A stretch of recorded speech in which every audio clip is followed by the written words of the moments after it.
All right, let's dive into this AI revolution everyone's talking about. You've given us a Novia documentary and a tech company's blog post, so we're going to break it all down, the facts, the future, all that good stuff. Yeah, AI is everywhere now. It's kind of crazy. Seriously, it's in our phones, it's in healthcare. The documentary even showed how they're using it to fight wildfires. Wildfires, diagnosing diseases, personalized medicine. Yeah, It's mind-blowing what's possible now, and a little scary too, right? definitely. I mean, people are worried about AI taking jobs, being misused, which is exactly why we need to understand this stuff. Absolutely. So where do you want to start? Well, the documentary goes way back to the beginning, like Alan Turing. Oh yeah, the Turing test, right? Exactly. Like, could a machine fool you into thinking it's human? Still kind of the gold standard for AI, even after all these years. And we're getting closer all the time, especially with the computing power now.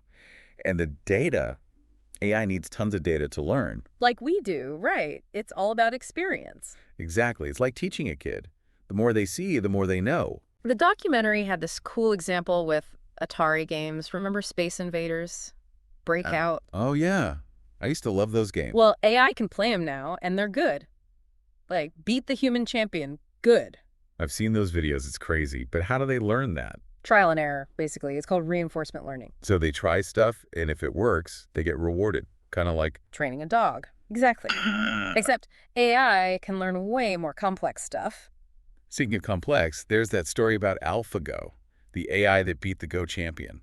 Oh, yeah, I read about that. Made a move the experts thought was a mistake. It wasn't, right? Turned out to be brilliant. Genius-level strategy. The kind humans might never have thought of. That's what's so fascinating. AI can see things differently than we do. Which is kind of scary, too, you know? What if it starts thinking too far ahead? Well, let's focus on the good stuff for now, like in healthcare with Regina Barzilay. Oh, right. She had breast cancer, and that inspired her to develop AI. That can predict cancer from mammograms way earlier than humans can. Talk about turning a challenge into something incredible. Exactly. And think of the possibilities for personalized healthcare, preventing diseases, tailoring treatments. You mentioned you're interested in prosthetics, right? Yeah, always been fascinated by that. Well, the documentary featured this company, Coped.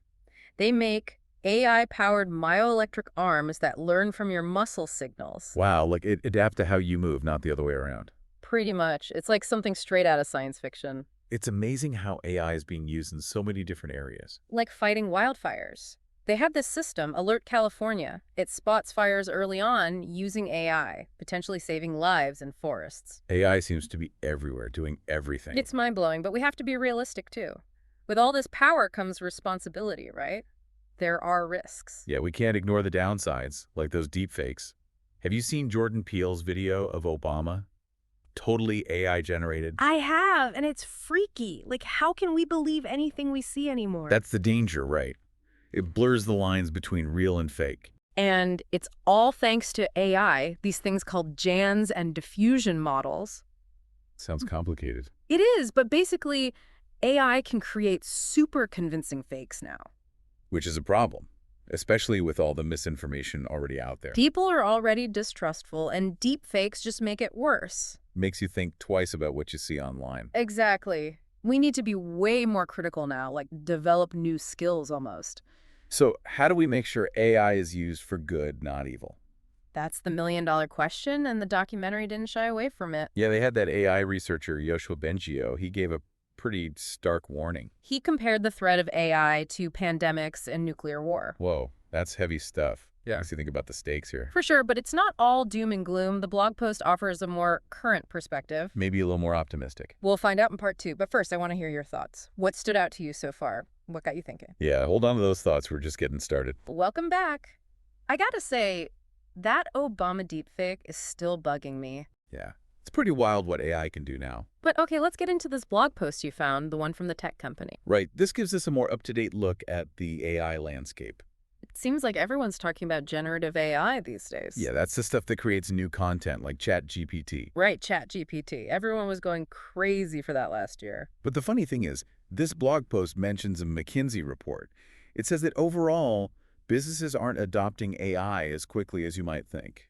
Really? So all this hype, but not a ton of real-world use yet. Not across the board, no. Yeah. But there are areas where it's taking off, like natural language processing or NLP. That's how AI understands and responds to us, right? Like chatbots? Exactly. You've probably used one yourself. I have. I actually had a good experience with one the other day, trying to fix my internet, and the chatbot was surprisingly helpful. See?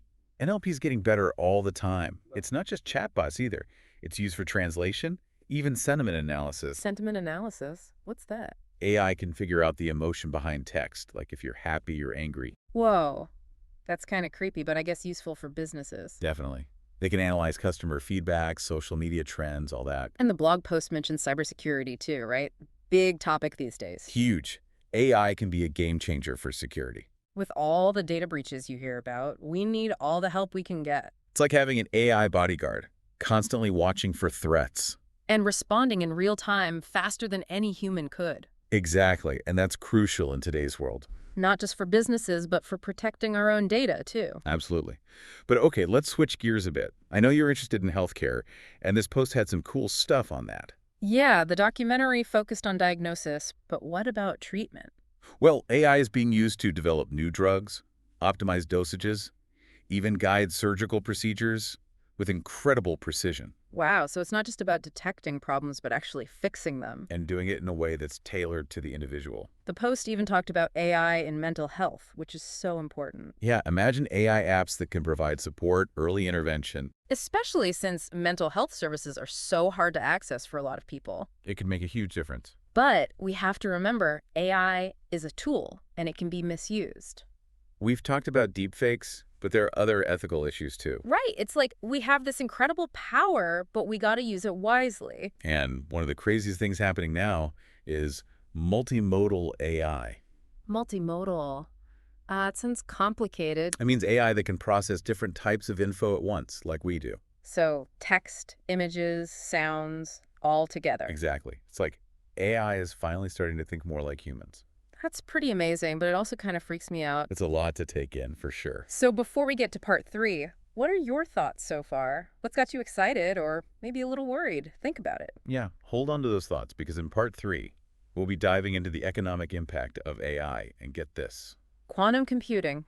Now things are getting really wild. All right, final part of our AI deep dive. We've covered a lot of ground. Yeah, from the basics to some pretty mind-blowing stuff. But there's one big question we haven't really tackled.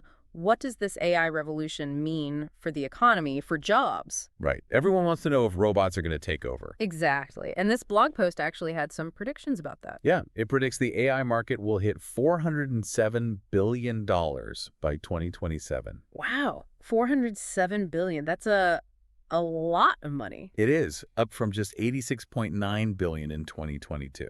So AI is definitely a booming industry, no doubt about it. But like you said, what about jobs? Will AI create them or destroy them? Yeah, that's the big worry, right? Everyone's picturing robots replacing us. Well, the blog post suggests it's more complicated than that. Okay, so not a simple yes or no answer. Not really. It says AI will likely reshape the job market. So some jobs will go away, but new ones will be created. Exactly. AI will automate certain tasks. That's inevitable. But it'll also create opportunities for humans and AI to work together, like a partnership instead of one replacing the other. Right, using each other's strengths. And the blog post actually cites a study by McKinsey about this. Yeah, it says AI could boost the U.S. economy by 21% by 2030. 21%? That's a massive increase. It is.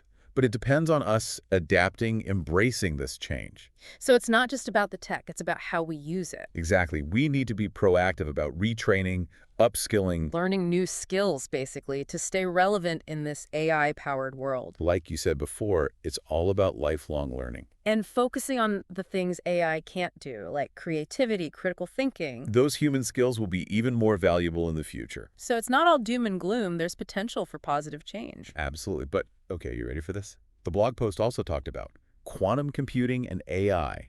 Now things are getting really wild. Quantum computing? Yeah.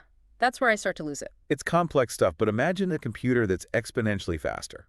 Like solving problems in seconds that would take us millions of years. Exactly. That's the potential of quantum computing. Okay, I'm trying to wrap my head around that. And when you combine that with AI, the possibilities are endless. Like, what kind of problems could we solve with that kind of power? Drug discovery, material science, understanding the universe. It's mind-blowing, but also a little scary. You know, like what happens when AI gets that smart?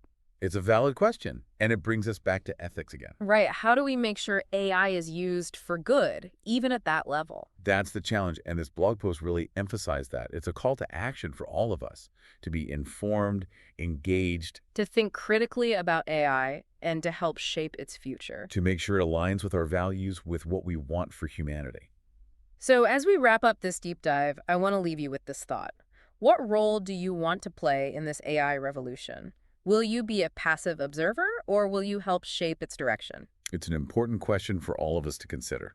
AI is here to stay, and it's going to change the world. It's up to us to decide what kind of change that will be. So keep learning, keep asking questions, and stay engaged. That's the best way to navigate this exciting and sometimes scary world of AI. Thanks for joining us on this journey. Until next time.